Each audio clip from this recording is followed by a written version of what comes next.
ఇప్పుడే country delight యాప్ని download చేసుకోండి. Download the country delight app now.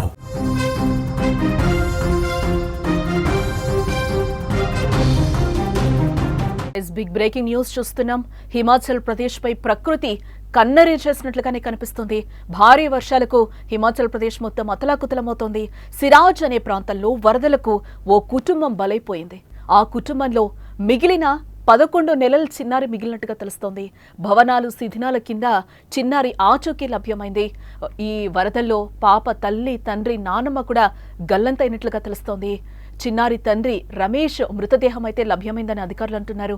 మిగిలిన వారి కోసం కూడా గాలింపు చర్యలైతే ముమ్మరంగా కొనసాగిస్తున్నారు అధికారులు. ప్రకృతి వైపరీత్యాలు ఎవ్వరికి ఎలాంటి విషాదాన్ని ఇస్తుందో చెప్పలేని పరిస్థితి. అమాంతం ఉప్పెనలా విరుచుకుపడిన ఆ విలయం మిగిల్చే బాధ మాటలకు అందందే. అందుకు సంబంధించిన ఎన్నో ఉదంతాలు మనం ఇప్పటి వరకు చూసే ఉన్నాం. అలాంటిది ఇటీవల కురిసిన భారీ వర్షాలు హిమాచల్ ప్రదేశాన్ని ఎంత అతలాకుతలం చేశాయో కూడా మనకు తెలిసిందే. అయితే దానికి కారణంగా అనాథగా ఓ చిట్టి తల్లి ఉదంతం మారింది. ఇక హిమాచల్ ప్రదేశ్లోని సిరాజ్ అనే ప్రాంతంలో ఓ కుటుంబం మొత్తం కూడా భారీ వరదలకు బలైపోయిన సిచ్యువేషన్ కనిపిస్తోంది. అయితే ఆ కుటుంబానికి చెందిన 11 నెలల చిన్న పాప అభం శుభం తెలియని ఒక చిన్నారి ఒక్కతే మిగిలిపోయింది. ఈ విపత్తు కారణంగా ఉరికిపోయిన చెట్లు, భవనాల శిథిలాలను తొలగిస్తున్న రెస్క్యూ సిబ్బందికి ఆ చిన్నారి లభించడం ఇక్కడ విశేషంగా చూడొచ్చు. మన సుమన్ టీవీ స్క్రీన్ మీద ఒక బాక్స్ లో చూస్తున్నాం. ఒక అధికారి ఆ పాపని ఎత్తుకొనుంది. ఆ చిన్నారే ఈ వరదల్లో చిక్కుకుపోయింది. ఆ ఫ్యామిలీ మొత్తం కూడా కొట్టుకుపోయిన సిచ్యువేషన్ కనిపిస్తుంది. ఏం జరుగుతుందని కూడా పాపని ఇంట్లో పడుకోబెట్టి వాళ్ళు బయటకు వెళ్ళిన సిచ్యువేషన్ లో పాప తండ్రి, అలాగే వాళ్ళ మదర్, నానమ్మ కూడా ఆ వరదల్లో కొట్టుకుపోయిన సిచ్యువేషన్ అట. ఈ పాప పడుకుంది కాబట్టి ఆ వరదల్లో ఆ పాప ఒక్కటే చిక్కుకొని తనొక్కటే ఇప్పుడు అనాథగా మారిపోయిన సిచ్యువేషన్ కనిపిస్తుంది. ఆ పాపను కూడా మనం చాలా క్లోజ్లో చూస్తున్నాం. ఎంత ముద్దుగా, ఎంత బాగుందో. అక్కడ అధికారిని కూడా కొంచెం ముద్దు చేస్తున్న పరిస్థితి అయితే మనకు అక్కడ కనిపిస్తుంది. ఈ చిన్నారి ఇప్పుడు అనాథగా మిగిలిపోయిన సిచ్యువేషన్ కనిపిస్తుంది. రెస్క్యూ ఆపరేషన్లో ఆ పాపను అధికారులు బయటకు తీసిన సిచ్యువేషన్. ఆ పాపని ఎవరికి ఇస్తారు, ఏం చేస్తారు అనేది కూడా ఇప్పుడు తెలియాల్సిన విషయం. హిమాచల్ ప్రదేశ్ని వర్షాలు ఎంత బీభత్సం సృష్టించాయో కూడా మనకి తెలిసిందే. అందులో ఒక విషాదకర ఘటనగా ఇది మిగిలిపోతుందని చెప్పుకోవచ్చు. ఆ పాప పేరెంట్స్ అందరూ పోయారు అనేది ఆ చిన్నారి తల్లికి తెలియని సిచ్యువేషన్. తనని ఎవరో ఎత్తుకున్నారు, ఆడిపిస్తున్నారు అనేదే అక్కడ కనిపిస్తుంది ఆ చిన్నారికి. ఆ పేరెంట్స్ అమ్మ లేదు, నాన్న లేడు, నానమ్మ లేదు అనే విషయం చిన్నారికి తెలియని సిచ్యువేషన్. బట్ అక్కడ పాప చాలా ఆనందంగా ఆడుకుంటుంది. అక్కడ ఏం జరిగిందో కూడా పాపకి తెలియని పరిస్థితి. ఎడతెరిపి లేని వర్షాల కారణంగా వచ్చిన వరదలకు ఆ చిన్నారి ఇల్లు కూడా తుడిచిపెట్టుకుపోయింది. ఈ ఘటనలో ఆమె తల్లి, తండ్రి, నానమ్మ చనిపోగా ఆ చిన్నారి ఒక్కతే అనాథగా మిగిలిపోయింది ఈరోజు. ఇవేమో ఆ చిన్నారికి తెలియవు కదా. అమాయకంగా అందరినీ చూస్తున్న తీరు కలిసివేస్తుందని చెప్పుకోవచ్చు. శిథిలంగా మారిన ఆ ఇల్లు పర్వాడా గ్రామానికి చెందిన రమేష్ ఇల్లుగా కూడా ఇప్పటికే అధికారులు గుర్తించడం జరిగింది. ఇటు మరోపక్క భారీ వరదలను గమనించిన తండ్రి రమేష్ తన 11 నెలల చిన్నారిని, కూతుర్ని ఇంటి లోపల పడుకోబెట్టి తన భార్య, తల్లితో కలిసి ఇంటి వెనకకు వెళ్ళాడు. అంతే ఆ వరద ప్రవాహంలో అనుకోకుండా కూడా ముగ్గురు కొట్టుకుపోయిన సిచ్యువేషన్ కనిపిస్తోంది. అయితే ఈ చిన్నారి ఇంటిలోనే ఉండడంతో సురక్షితంగా శిథిలాల కింద బిక్కుబిక్కుమంటూ ఏడుస్తూ ఉందని చెప్తున్నారు అధికారులు కూడా.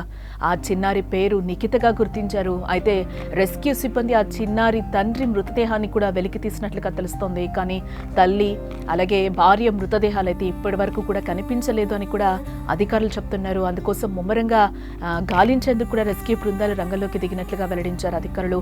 ప్రస్తుతం ఆ చిన్నారి మేనత తారాదేవి సంరక్షణలో ఉన్నట్లుగా అయితే అధికారులు చెప్తున్నారు. ఈ హృదయ విదారకర ఘటన గురించి నెట్టింట వైరల్ అవ్వడంతో ఆ చిన్నారిని దత్తత తీసుకుంటామంటూ కూడా సోషల్ మీడియాలో పెద్ద ఎత్తున అభ్యర్థులు రావడం ఇక్కడ మనం విశేషంగా చెప్పుకోవచ్చు. చూస్తున్నాం మనం హిమాచల్ ప్రదేశ్ని ఏ విధంగా వరదలు ముంచెత్తాయో కూడా మనం చూస్తున్నాం.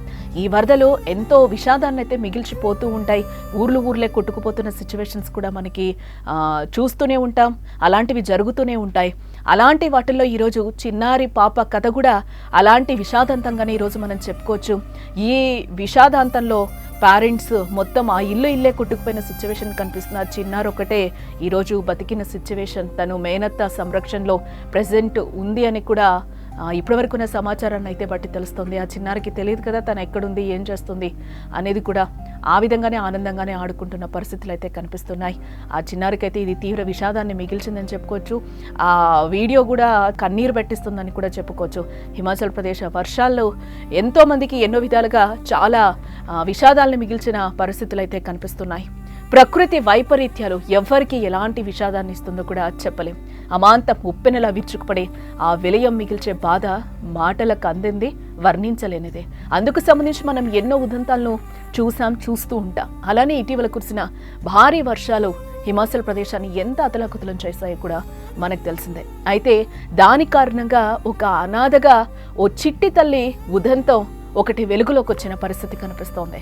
హిమాచల్ ప్రదేశ్లోని సిరాజ్ అనే ప్రాంతంలో ఓ కుటుంబం మొత్తం ఆ వరదలకి బలైపోయిన పరిస్థితి. అయితే ఆ కుటుంబానికి చెందిన 11 నెలల చిన్నారొక్కతే మిగిలిపోయింది ఈరోజు. ఈ విపత్తు కారణంగా ఒరిగిపోయిన చెట్లు, భవనాల శిథిలాలు తొలగిస్తున్న రెస్క్యూ సిబ్బందికి ఆ చిన్నారి లభించడం ఇక్కడ విశేషం. ఎడతెరిపి లేని వర్షాల కారణంగా వచ్చిన వరదలకు ఆ చిన్నారి ఇల్లు పూర్తిగా పెట్టుకుపోయింది. ఈ ఘటనలో ఆమె తల్లి, తండ్రి, నానమ్మ చనిపోగా ఆ చిన్నారి ఒక్కతే అనాథగా మిగిలిపోయిన పరిస్థితులు కనిపిస్తున్నాయి. ఇవేమీ ఆ చిన్నారికి తెలియవు కదా. అమాయకంగా అందరినీ చూస్తున్న తీరు అందరినీ ఈరోజు కలిసివేస్తోంది. శిథిలంగా మారిన ఆ ఇల్లు పరవాడ గ్రామానికి చెందిన రమేష్ ఇల్లుగా కూడా ఇప్పటికే అధికారులు గుర్తించడం జరిగింది. ఇటు మరోపక్క భారీ వరదలను గమనించిన తండ్రి రమేష్ తన 11 నెలల కూతుర్ని ఇంటి లోపల పడుకోబెట్టి తన భార్య తల్లితో కలిసి ఇంటి వెనక్కు వెళ్ళాడంట. అంతే, ఆ వరద ప్రవాహంలో ముగ్గురు ఒక్కసారిగా కొట్టుకుపోయిన సిచ్యువేషన్. అప్పటి వరకు వాళ్ళకు కూడా తెలియదు మేము కొట్టుకుపోతామేమో అని కూడా. జస్ట్ చూడడానికి వెళ్ళి ఆ పాపని కింద పడుకోబెట్టి ఆ చిన్నారిని ఇంట్లో పడుకోబెట్టి వాళ్ళు మేడ మీదకి వెళ్ళి చూస్తున్న సిచ్యువేషన్లో ఒక్కసారి వరద రావడంతో ఆ వరదలో ఆ ముగ్గురు కూడా కొట్టుకుపోయిన తీరైతే అందరినీ కలిసివేస్తుందని కూడా చెప్పుకోవచ్చు. అయితే చిన్నారి ఇంటిలోనే ఉండడంతో ఆ పాప మాత్రం శిథిలాల కింద సురక్షితంగా బిక్కుబిక్కుమంటూ ఏడుస్తూ ఉందని కూడా ఈరోజు అధికారులు చెప్తున్న పరిస్థితులు కనిపిస్తున్నాయి. ఆ చిన్నారి పేరు కూడా నిఖితగా గుర్తించారు అధికారులు. అయితే రెస్క్యూ సిబ్బంది ఆ చిన్నారి తండ్రి మృతదేహాన్ని అయితే ఇప్పటికే వెలికి తీశారు. కానీ తల్లి, భార్య మృతదేహాలు మాత్రం ఇప్పటి వరకు కూడా కనిపించలేదు అని కూడా చెప్తున్నారు. అందుకోసం ముమ్మరంగా గాలించేందుకు రెస్క్యూ బృందాలు కూడా రంగంలోకి దిగినట్లుగా చెప్తున్నారు అధికారులు. ప్రస్తుతం ఆ చిన్నారి మేనత్త తారాదేవి సంరక్షణలో ఉన్నట్లుగా కూడా అంటున్నారు. ఈ హృదయ విదారకర ఘటన గురించి నెట్టింట వైరల్ అవ్వడంతో ఆ చిన్నారిని దత్తత తీసుకుంటామంటూ కూడా పెద్ద ఎత్తున సోషల్ మీడియాలో అభ్యర్థనలు రావడం ఇక్కడ మనం గమనించాలి.